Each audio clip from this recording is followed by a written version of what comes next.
Sayap militer Hamas menggempur pangkalan militer IDF di Israel Selatan. Setidaknya 10 roket dilesatkan dan menghancurkan pangkalan militer tersebut.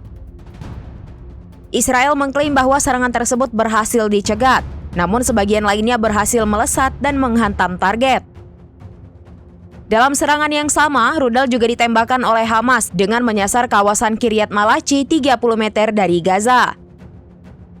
Sirine berdengung di Kiryat Malachi dan di daerah Ashdod Israel di utara jalur Gaza atas serangan tersebut. Akibat terus digempur militan Hamas, pasukan IDF sendiri dilaporkan belum melancarkan satu serangan pun sejak tewasnya pimpinan Hamas Ismail Haniyeh pada Rabu 31 Juli 2024. Sebelumnya, sebagai respons kematian Haniyeh, Brigade Al-Qassam juga menyergap pasukan IDF di Tal Al-Hawa.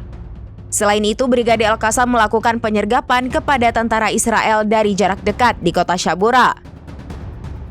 Dari Jur al-Dik di Gaza Utara hingga Shabura di ujung selatan, perlawanan Palestina di Gaza aktif di semua lini.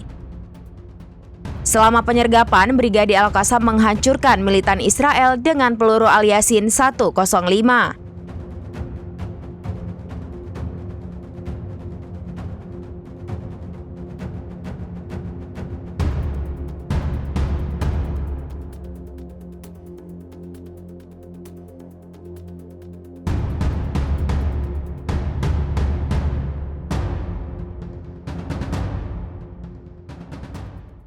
Download Tribun X sekarang, menghadirkan lokal menjadi Indonesia.